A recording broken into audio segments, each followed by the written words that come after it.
How you doing, Mr. President? Hi, Kelly. One of the many great things you did in your first term was put America first. One of the many great things you did.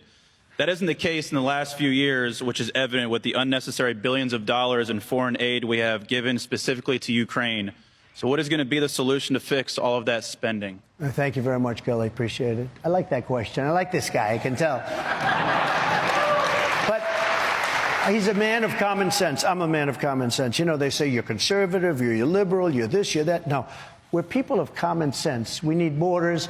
We don't want to give foreign aid to countries that hate us. I mean, we're giving foreign aid to countries that hate us.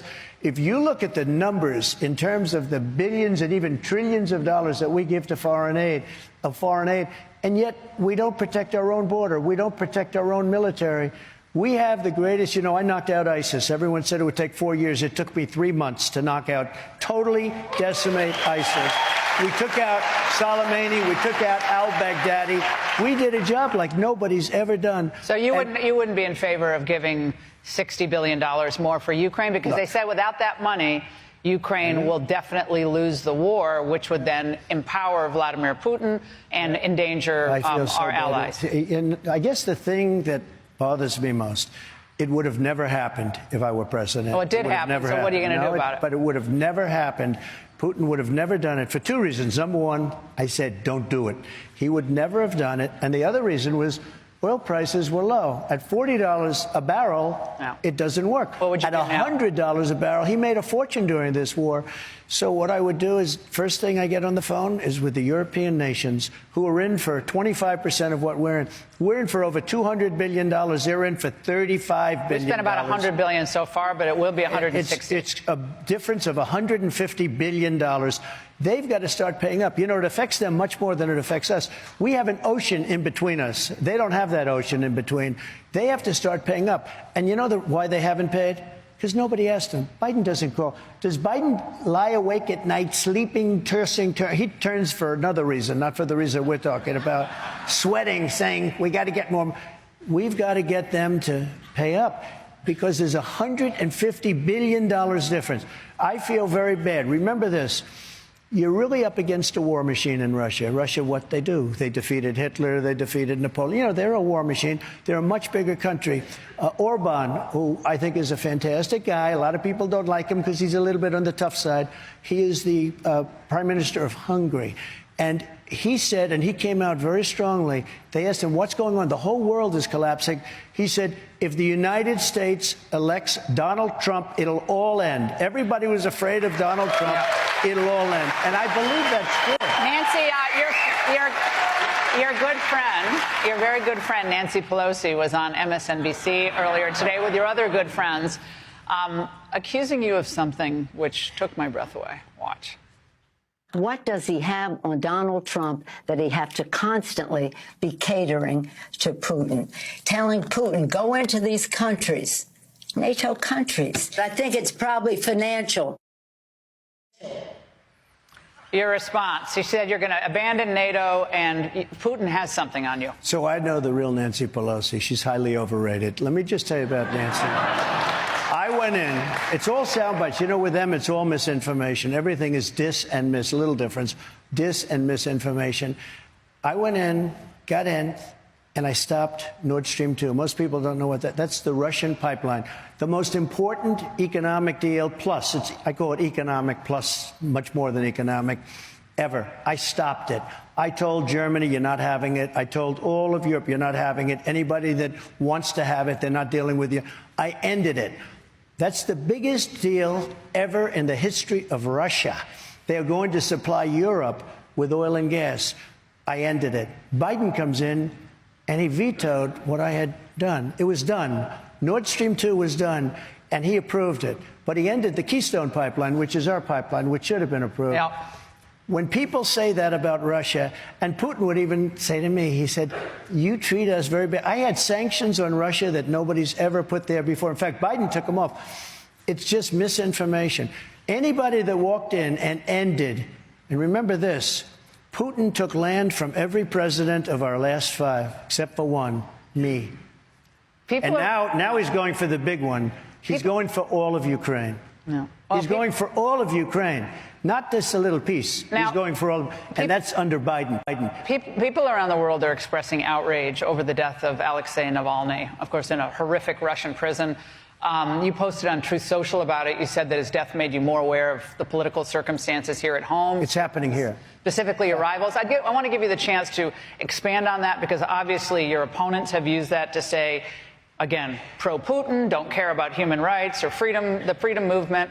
And so what does that mean when you said it made you more aware of your circumstances here? Navalny is a very sad situation, and he's very brave. He was a very brave guy because he went back. He could have stayed away.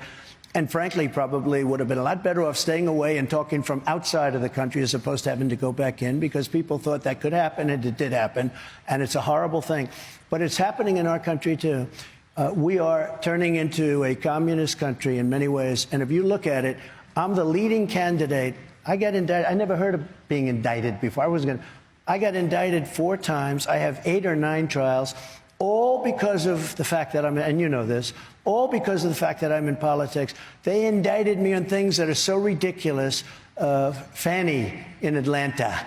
We'll get into that. We're going to get into that in a moment. But we're going to get into my favorite DA in a moment. But do you see yourself as a potential political prisoner in the United States, because that's their goal, is to put you in jail behind your bars, right, for the rest of your life? If I were losing in the polls, they wouldn't even be talking about me, and I wouldn't have had any legal fees. If you had retired from politics, would all these cases... If I were out, I think, although they hate me so much, I think if I got out, they'd still, let's pursue this guy. We can't stand this guy. Look, I won an election that wasn't supposed to be winnable. I then did much better the second time. I won't get into it, but I did because of Fox. But I did a much better job the second time. We got millions and millions of more votes the second time. And now we're doing much better than we did the second time and the first time, almost put together. Are you a potential political prisoner, sir? Well, I think because of the fact that I'm doing so well, that I'm beating Biden at a level that they've never seen before. This is not supposed to happen. You know, it's much easier for a Democrat to run. Much easier than All right, we're going to take a quick... They're trying to damage me so they can win another election. They want to do you ever just say to yourself, you know, I'm done? This is what they... Why? A lot of people would have said, I'm going to come out. Why are you staying in this? I can't, because I want to make America great again. It's not great right now, and we can do that. We can do that. Laura, we can do it. We can get it fixed. It's harder now. It would have been so much easier if we just finished off that. Everything would have been so perfect. We had the border set. Everything was set to rock and roll. We had no. So you inflation. feel like you have an obligation to America? I do. Because it's all coming in on you now. If I didn't, from criminal to civil to the money. Oh, I got everything. I've become an expert at law. If I didn't run, I wouldn't have any of these lawsuits. You know that. None of them.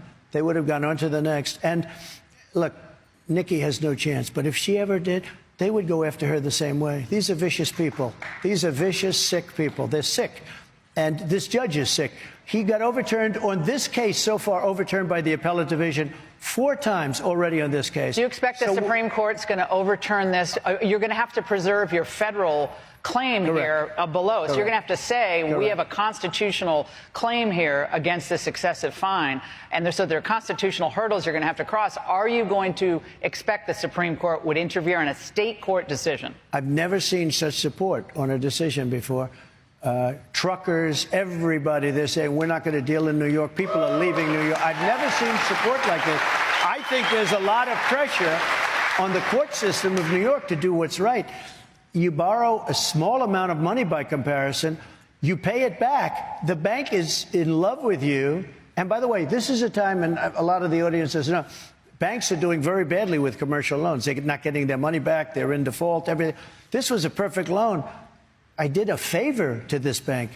I borrowed money. I paid it back. It was already done. Just 1 second. I pay it back. And then this guy uses this. It was just a weapon. They come after me, and they charge me many times the money that you're talking about. $355 million fine for a perfect loan. Where the bank was happy, the insurance companies, everybody's happy. And even he, in his statement, he said Trump did nothing wrong.